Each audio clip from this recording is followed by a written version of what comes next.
people are fascinated with lookouts, and there are fewer and fewer of them, so why not fix one up? Make sure it's still there and people can use it.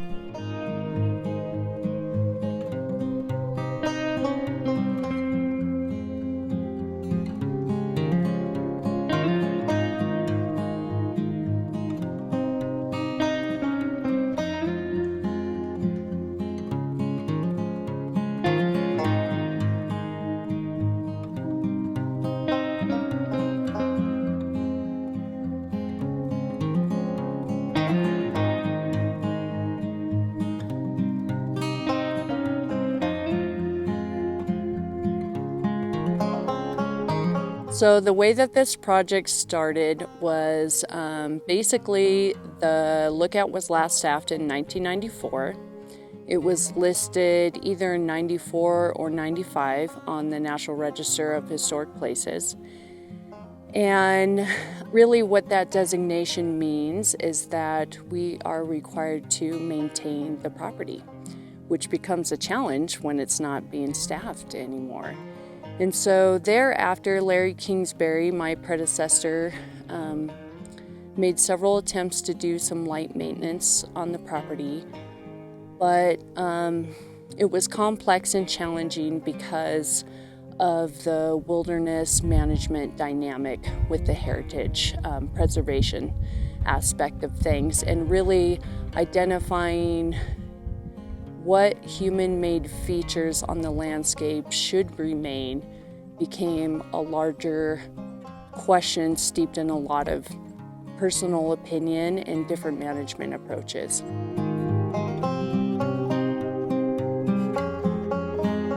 Frank Church Wilderness is many things to many people. First and foremost, it's primarily known as the largest wilderness in the lower 48 states. It comprises just around 2.4 million acres, which is a lot of land, but it covers 5 national forests across 2 regions, and is managed collectively by those forests, and it also is managed on the ground more by about 8 ranger districts total.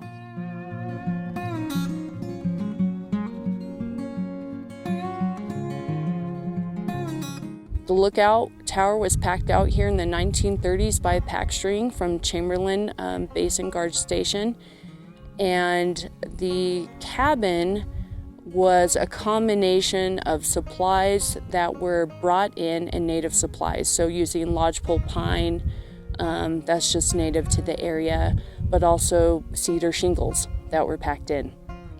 And then there's also a outhouse from the 1930s as well.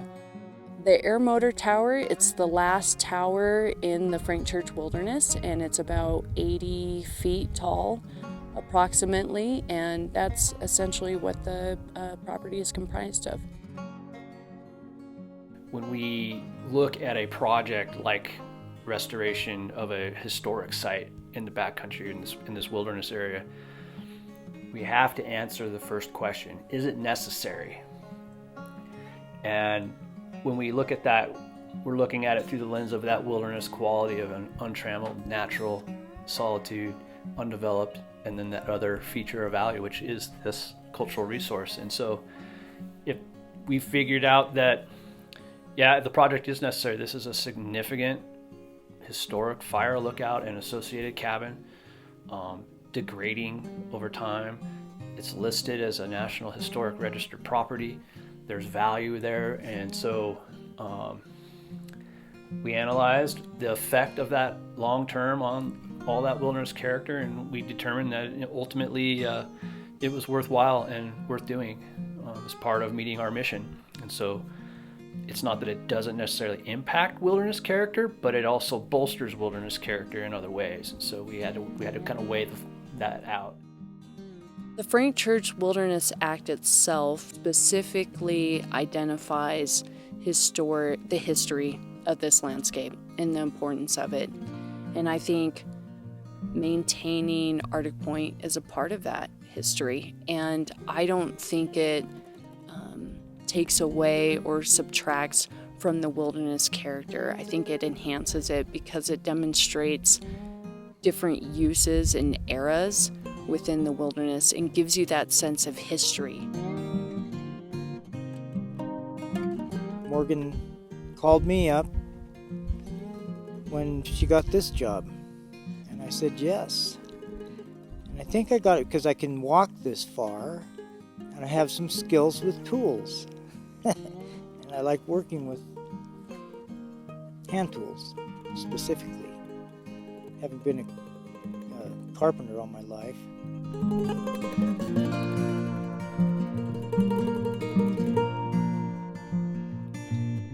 The logistics was a big aspect of pulling off this project, because at one point hauling 2,500 pounds of gear, that was for year 2 of the project, was just a huge task to overcome and figure out. And it included backcountry flights to airstrips, what cargo would go from the airstrips, what cargo would go in from the trailhead, which is about 40 some miles, and then also looking at pack animals and getting them back here and making sure the trails were clear. I mean, like, every aspect of things really had to be figured out and fine-tuned.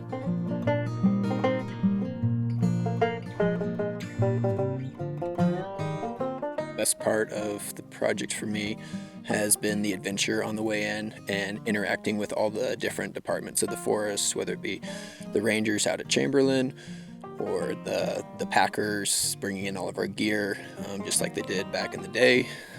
Working with the volunteer carpenters has been awesome, getting to know them and having them show all the original techniques that we've used or that were used in the past and that we get to apply. And so it's kind of reenacting, but also living history in its truest form that we can get to.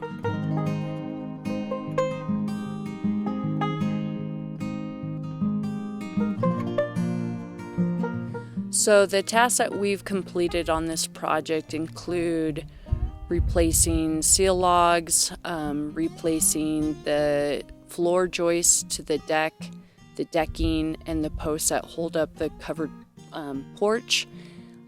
In 2013, we noticed some significant bear damage where the bear was getting into the posts and the deck, and so that's why those repairs are pretty substantial and really needed so that the cabin didn't collapse after a heavy snow year. We've also stained and painted, restored the cabin, the outhouse, and even given some TLC to the tower this year. We scraped off some of the paint in the interior of the tower and found the oldest historic graffiti that we have in there from the 1930s. So that's been amazing to uncover that and really breathe new life into the tower itself and learn more about it. We also replaced the roof with cedar shingles and stabilized the outhouse.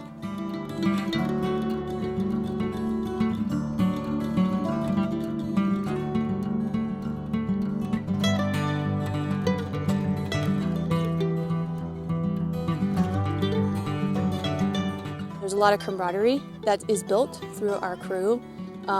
Each person can bring different skill sets to the big project, and it allows for a lot of creativity and people's opinions and thoughts about how to do things, but it also, we're all just working towards a common goal. And so we have a really good time, but we're also working really hard, and it's super rewarding because of that.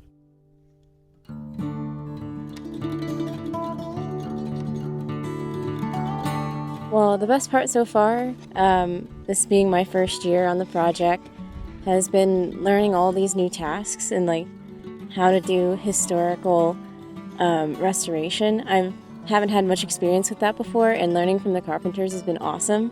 I feel like I've learned a whole new skill set, and it really puts into perspective, how much effort went into building this cabin and this lookout in the first place. The whole job just sort of encompasses what I like. Working in the woods, working with my hands, just being out in the middle of nowhere. It's very special out here. And to get to work with people that like doing the same thing and are excited to be here. Best part of this project is the knowledge that's being passed on from the carpenters to the archaeology staff, where they have years and years of carpentry experience, from framing houses to trying to restore historic buildings, and being able to absorb whatever they're willing, whatever they're capable of teaching us, I feel, is super important for being able to then pass that on to anyone else that I could pass that on to.